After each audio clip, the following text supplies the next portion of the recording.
B syndrome pa rin po, joint pain. So, male, age 28, chief complaint, joint pain.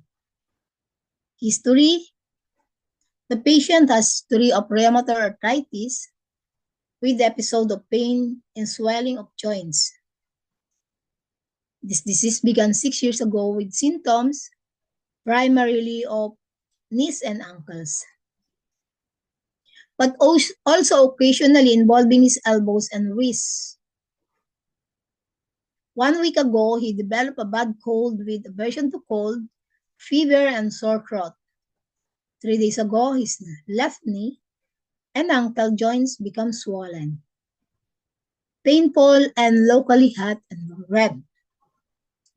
The pain move around and become worse on pressure. Yesterday, the right knee also became red, painful, and swollen. He developed redness and nodularity in the region of both knees. The rash is not itchy and waxes and away. At present, both knees are swollen and movement is limited by pain, the right knee being worse than the left. His temperature is 38.2 degrees, and he has a very mild aversion to cold. The patient also complains of headache, sore throat, anorexia, sweating, thirst with desire to drink, scanty yellow urine, and dry stools. Has been constipated for 3 days. The ESR is 80 mm per hour. The ECG shows the tachycardia but is otherwise normal. Tongue, red body with slight yellow coating. Pulse, rapid and slightly floating. Analysis of symptoms: fever, aversion to cold, and sore throat invasion by pathogenic factors. Red swollen joints, which are hot and painful, obstruction of the channels. Skin rash, pathogenic heat disturbing the blood. Joint pain that migrates and rash that waxes and wanes, invasion by pathogenic wind. Thirst, sweating, yellow urine, and dry stool, heat consuming the body fluids. Red tongue with yellow coating, rapid pulse, his heat.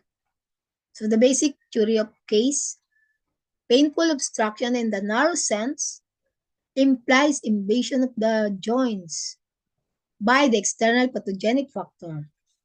It is characterized by local obstruction leading to joint pains and limitation of movements.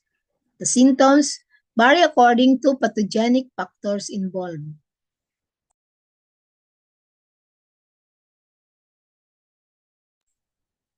Number 1, wind is the main pathogenic factor which causes wandering or your migrating painful obstruction, also known as wind predominant painful obstruction. Wind is often the dominant factor in causing disease and easily attack the body. When wind remains in the joints to block the chi and blood circulation, the joints become painful and swollen. Wind is a young pathogenic factor that characteristically changes and moves. Similarly, the pain and other associated symptoms often change or migrate from place to place. Cold is the main pathogenic factor which causes severe painful obstruction, also known as cold predominant painful obstruction. Cold is a yin pathogenic factor that is characterized by constriction and stagnation. When the cold attacks the joints, the channel and collaterals become constricted and freeze. The chi and blood circulation. This causes pain in the joints and become the cold constrict the channel. The pain does not change but remain fixed and tends to be severe, reflecting the marked constriction. Dampness is the main factor causing fixed painful obstruction, also known as damp predominant painful obstruction. So pathogenic dampness is yin and substantial in nature. blocking the circulation of yang qi.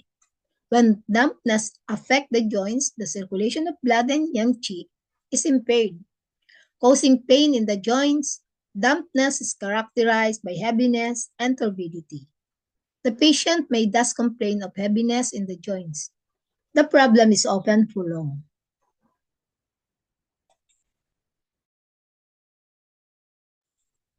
Heat. Heat is the main pathogenic factor causing febrile painful obstruction, also known as heat-predominant painful obstruction. The heat may be external, which directly invades the joints, or it may be from invasion of external wind, cold, or dampness, which has transformed into heat. Heat is a young pathogenic factor which stimulates the circulation of blood, leading to red, swollen, and painful joints.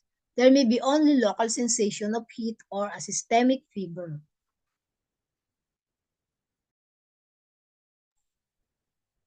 So let's see the diagram, painful obstruction patterns. So if there is pathogenic wind, so there is wandering joint pain, wandering painful obstruction, then pathogenic cold, severe and fixed joint pain with cold sensation, severely painful obstruction. Then pathogenic dampness, fixed joint pain with heavy sensation, fixed painful obstruction. Then pathogenic heat, red swollen and painful joints, there is febrile painful obstruction. So painful obstruction can be caused by one or more pathogenic factors. Thank you for your attention.